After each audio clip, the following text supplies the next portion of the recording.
자, 2017년 3월 5일, 3월의 첫 번째 일요일이에요. 그리고 사순절 중 맞는 첫 번째 일요일이기도 합니다. 잘 지내셨죠? 우리가 사는 이곳, 여기 커네티컷이 뉴잉글랜드라고 부르지 않습니까? 뉴잉글랜드. 이곳 사람들이 하는 말이 있어요. 날씨에 대해서. You don't like this weather? Just wait. 그러는 거예요. 하도 바뀌니까 이 날씨가 뭐 눈에 보이듯이 그냥 휙휙 지나가 버리니까 그렇습니다. 60도가 넘어서 아이들이 탱탑을 입고 다니더니 갑자기 한순간에 20도까지 곤두박질을 치고 그렇습니다. 지난 금요일 날은 눈까지 내렸어요. 이번 주는 뭐 50도, 40도 이렇게 된다고 합니다. 그리고 금요일쯤에 또 눈이 올 수도 있다. 뭐 이런 이야기도 합니다. 매번 제가 날씨 이야기를 드리는 것은요, 저는 날씨를 보면서 참 사람이 별 볼 일 없는 존재구나 하는 것들을 느끼게 돼서 그래요. 날씨 하나도 우리는 제 마음대로 못하지 않습니까? 그러면서 뭐 그렇게 잘났다고 말이죠. 사실 제 스스로에게 하는 이야기이기도 한데요. 저도 뭐 제 분수를 모르고 잘났다고 까부는 짓을 많이 해요. 그러다 이제 날씨를 봅니다. 그러면서 이렇게 이야기하는 거죠. 야, 할 수 있는 게 아무것도 없구나. 그리고서는 제게 이야기합니다. 야, 장호준, 까불지 마라. 이렇게.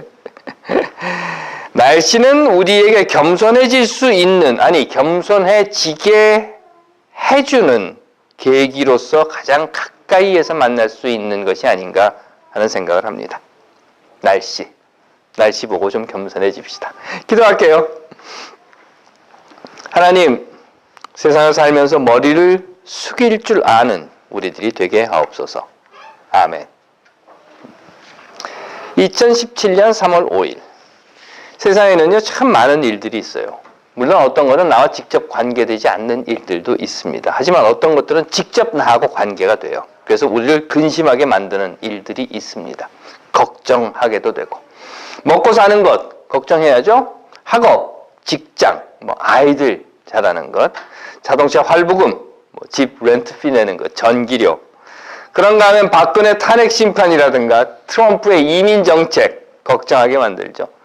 또 사드 배치 이런 것들 정말 근심하게 만듭니다. 그런가 하면 최근에 구딘 학교에서 이가 번지고 있다는 것. 이건 매우 우리들을 근심하게 만드는 것 중에 하나입니다. 아무리 예수가요, 우리에게 그러므로 내일 일을 위하여 염려하지 말아라. 내일 일은 내일 염려할 것이요 한낱 괴로움은 그날로 족하니라 라고 가르쳐 주었다 하더라도 아직도 사람들은요, 근심과 걱정, 염려 이런 것들 이렇게 주렁주렁 걸치고 삽니다.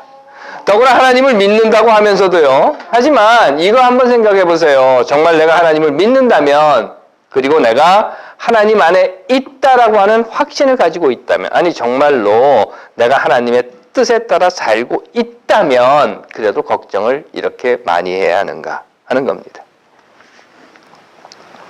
돌아온 아들에 대한 비유, 이런 거예요. 탕자의 비유라고 합니다. 누가복음에 나오는 이야기인데 예수의 비유 중에 하나예요.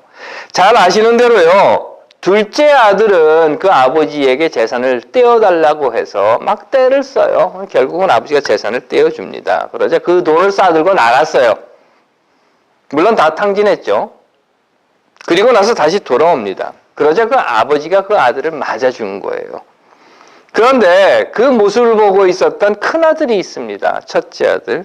첫째 아들은 둘째 자기 동생이잖아요. 재산을 다 탕진해 날리고 돌아온 그 동생을 위해서, 둘째 아들을 위해서 아버지가 막 소를 잡고 양을 잡아서 잔치를 베풀어 주는 것을 보고 무척 못마땅해 합니다. 그리고는 이렇게 투덜거리는 거예요. 아이, 됐어, 이제. 내가 일 하나 봐라. 나 이제 그만둘 거야. 나 다시는 일 안 해. 이렇게 말이죠. 그러자 아버지가 불러서 말을 합니다. 얘야, 왜 화가 났니? 아들의 대답이에요. 아니, 아버지 이러실 수가 있습니까? 세상에 말이에요. 나는 지금까지 줄곧 아버지 명령을 한 번도 어긴 적이 없어요.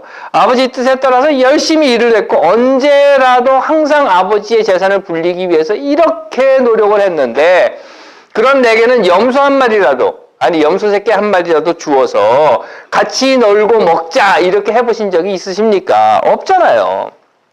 그런데 아버지는 저놈, 저 동생, 아버지 재산을 몽땅 들고 나가가지고 다 탕진하고 그리고 돌아온 그 아들에게는 송아지의 양의 염소에 다 잡아가지고 잔치를 베풀어 주시니 도대체 이런 법이 어디 있습니까? 라고 이야기를 합니다. 그러자 아버지가 대답을 해요. 얘야, 큰애야, 넌 말이야 항상 나하고 같이 있지 않느냐. 그러니까 내가 가지고 있는 건 다 내 거야. 하지만 저 동생이라고 하는 녀석은 들고 나가서 죽었는지 살았는지, 아니 죽었다라고 아예 그냥 내버렸는데 이제 살아 돌아왔잖아. 그러니 우리가 반겨주고 기뻐해주고 잔치를 베풀어 주는 것이 좋지 않겠니? 라고 합니다. 사실 우리에게 확신이 있다면요, 그럼 우리가 분명히 알고 있다라고 하면 걱정하고 염려할 것이 없어야 합니다. 당당하고 자신이 있어야 되는 거예요. 아, 알아. 이건 분명히 내 거야. 아버지 재산은 다 내 거야. 아, 그러니 괜찮아. 동생에게 좀 줘도 괜찮아. 동생에게 송아지 한 마리가 아니라 송아지 한 10마리쯤 잡아서 확 줘도 괜찮아. 왜? 어차피 이건 다 내 거니까. 라고 하는 확신 말이죠.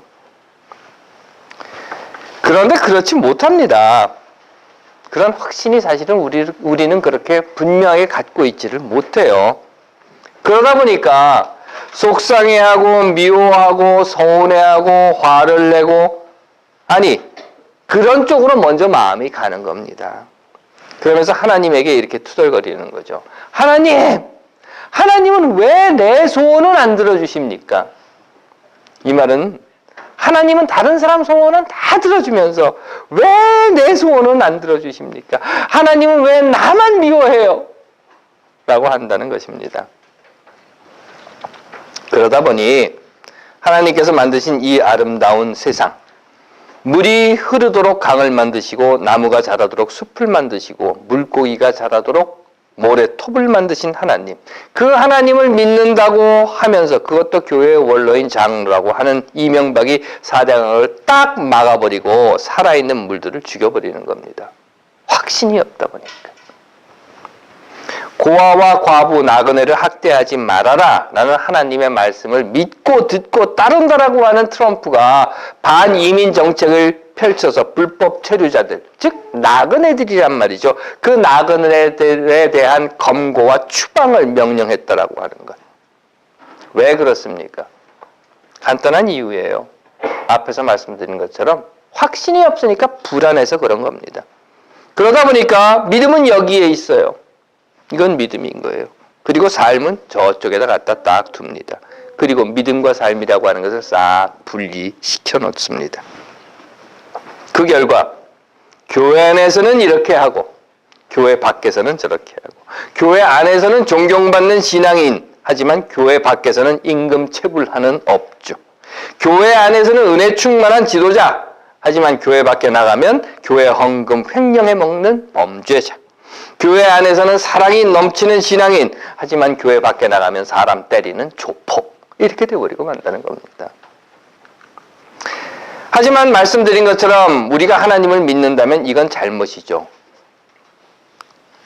그런데 알면서도 그렇게 해요. 왜? 그건 의심하기 때문입니다. 불안하기 때문에.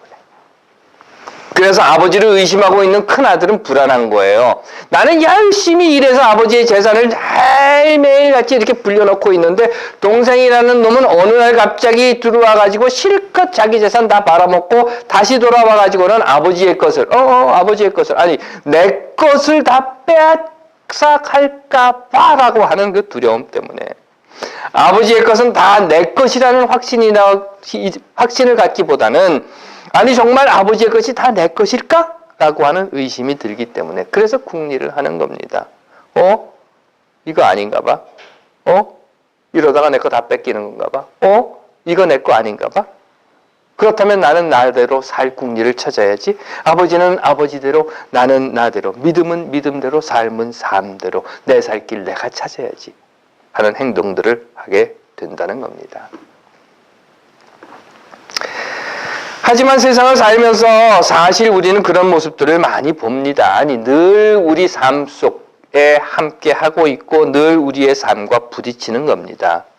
그러다 보니까 하나님께서 역사를 운행하신다고 하는 것이 공의와 정의의 하나님께서 지금 우리와 함께하고 계신다라고 하는 것이 눈에 이렇게 탁 보이고 손으로 만져지고 지금 막 팍팍팍팍팍 해서 하나님의 뜻대로 세상이 막 착착착착 돌아가고 하면 좋을 텐데, 그러면 의심하거나 불안하지 않을 텐데 그렇지 않다는 거예요. 그게 안 보인다는 겁니다. 아니 어떤 때는 오히려 그것과 전혀 반대로 돌아가고 있다는 겁니다. 해서 시편을 쓴 사람은 이런 이야기를 해요. 세상을 심판하시는 주님 일어나십시오. 오만한 자들이 받아야 할 마땅한 벌을 내리십시오. 주님 악한 자들이 언제까지 승전가를 부르게 하시겠습니까? 사악한 자들이 거만하게 말하며 그들이 모두 다 거드름을 피웁니다. 주님, 그들이 주님의 백성을 짓밟으며 주님의 택하신 민족을 괴롭힙니다. 그들은 과부와 나그네를 죽이고 고아를 살해하며 이렇게 말합니다. 주가 못 본다. 니네 하나님은 아예 생각도 하지 못한다 라고 말합니다. 라고 울부짖었고, 예언자 예레미야는 이 땅이 언제까지 슬퍼하며 들녘의 모든 풀이 말라 죽어야 합니까? 이 땅에 사는 사람의 죄악 때문에 짐승과 새도 씨가 마르게 되었습니다. 사람들은 자기들이 무슨 일을 하든지 하나님께서 내려다보지 않으신다 라고 말하고 있습니다. 라고 탄식을 하는 것입니다. 맞습니다. 지금 우리는요, 우리가 처해져 있는 이 사순절 한가운데에서도 이런 모습들을 봅니다. 특검 기간을 종료시킨 국무총리. 국무총리가 아니죠. 대통령 권한대행 국무총리. 그런가 하면 사드 배치를 강행하는 국방부. 소녀상을 이전하라는 공문을 보내서 압박을 하는 외교부. 또 국제 정세 속에서 눈이 멀어 그저 멀뚱거리고 있고 중국의 경제 제재에 대해서 아무것도 하지 못하고 있는 대한민국 정부, 이런 것들을 보고 있다는 겁니다. 그런가 하면 태극기를 휘두르며 계엄령 선포를 외치는 자들, 공공연하게 헌법재판소의 결정을 불복해야 한다고 떠들고 심지어는 헌재 재판관들을 위협하는 자들이 거리를 활보하고 있는 것, 그리고 그들 앞에 서서 하나님의 이름으로 미국기와 이스라엘기를 휘둘러대고 있는 교회들, 더하여서 아직까지도 나는 잘못 없다고 우기고 친박 집회가 촛불 집회보다 2배나 더 많은 사람들이 모였다. 지난 3일절에는 500만이 모였다고 하더라고요. 여하튼 그런 말을 되뇌이고 있는 박근혜를 보면서 솔직히 하나님 이름 부르기보다 귀신들은 눈이 멀었냐 하는 생각이 들기도 하지만, 그러면서도 도대체 하나님은 무엇을 하시기에 라는 한탄과 정말 공의와 정의의 하나님이 지금 저들이 하는 짓을 보고 계시느냐라고 하는 의심, 아니 하나님은 못 본다, 하나님은 생각도 하지 못한다 라고 하는 저들의 조롱거리가 하늘을 맴돌고 있다라고 하는 의심을 결코 버리지 못하게 되기도 한다는 것입니다. 하지만 하나님께서 사랑하시는 여러분, 우리가 분명히 아는 것이 있습니다. 그것은 지금 우리 눈에 보이지 않고 우리 손에 잡히지 않고 우리가 사는 이 발걸음 속에서 무언가 팍팍착착 진행되고 하나님의 정의와 공의가 번쩍번쩍 빛을 발하지 않는다 하더라도, 교회가 로마 교회의 종교 권력으로부터 종교개혁에 이르게 되기까지 1200년이 걸렸고, 박정희의 쿠데타 정권이 무너지기까지 18년이 걸렸으며, 지우마 호세프 브라질 대통령이 탄핵되기까지 15년이 걸렸고, 지난 12월 8일 박근혜 탄핵안이 상정된 지 이번 달 8일이 되면 만 3개월, 박근혜 정권이 들어선 지 4년이 된다라고 하는 것, 그건 우리가 분명히 안다는 겁니다. 그리고 더더욱 우리가 분명히 아는 것은 비록 더딜지라도 하나님의 뜻은 이 땅 위에서 반드시 이루어질 것이다 라는 것입니다. 그러했기에 예수는 십자가에서 죽을 수 있었다고 믿습니다. 반드시 하나님의 정의와 공의가 이루어지리라는, 그리고 사랑으로 다스려지는 이 세상이 오리라는 확신이 있었기 때문에 예수는 십자가에서 다 이루었다라는 말을 남긴 채 내가 이곳에서 죽는 이 죽음이 헛된 것이 아니다라고 하는 확신으로 자신의 숨을 내버릴 수 있었다라고 저는 생각을 합니다. 그렇기에 이 사순절 기간 우리에게 필요한 것은 바로 이 확신이라고 하는 것.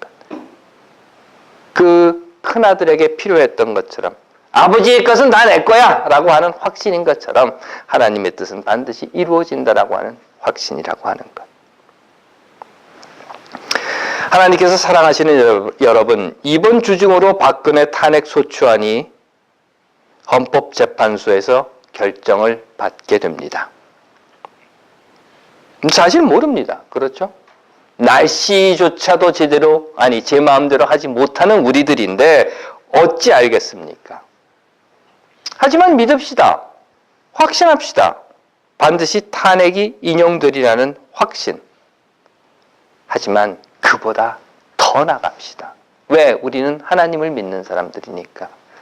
탄핵이 인용되든 기각되든 그것보다 한 걸음 더 나아갑시다. 그것은 우리는 언제일지 모르지만, 우리는 어느 때일지 모르지만 어떻게라고 하는 것에 대답을 할 수는 없다 할지라도 반드시 하나님의 공의와 정의가 이 땅 위에서 이루어진다라고 하는 것에 대한 확신, 그것은 버리지 맙시다. 이러한 확신을 가지고 있기에 믿음의 뒤쪽, 삶과 믿음을 갈라놓은 믿음의 뒤쪽 어두운 곳에서 거짓과 불의로 내 살 길을 찾겠다고 꼼수를 부리는 그런 자들과 같이 서지 않고 믿음과 삶이 하나 되어 있는 그 앞에서 당당히 밝은 곳을 걸어가며 지금 우리가 해야 할 일, 할 수 있는 일들을 다 해야 한다라고 하는 생각을 저는 제 믿음의 근거로 갖는 것입니다. 하나님께서 사랑하시는 여러분, 비록 우리 앞에 무엇이 닥칠지 모르지만 또 다른 시련이나 또 다른 고난이 닥친다 하더라도, 그래서 제가 앞으로 한 8개월을 더 술을 못 먹게 된다 하더라도 확신의 끈은 놓지 맙시다. 그리고 하나님 나라가 이 땅 위에서 이루어지기까지 우리가 해야 할 일을 다 합시다. 기도하겠습니다. 하나님, 우리는 잘 알지 못하는 세상 속에 삽니다. 하지만 반드시 하나님의 정의와 공의 그리고 공평과 평화가 승리한다고 하는 것을 확신합니다. 우리의 확신에, 우리의 믿음에 하나님께서 또한 늘 함께 하옵소서. 아멘.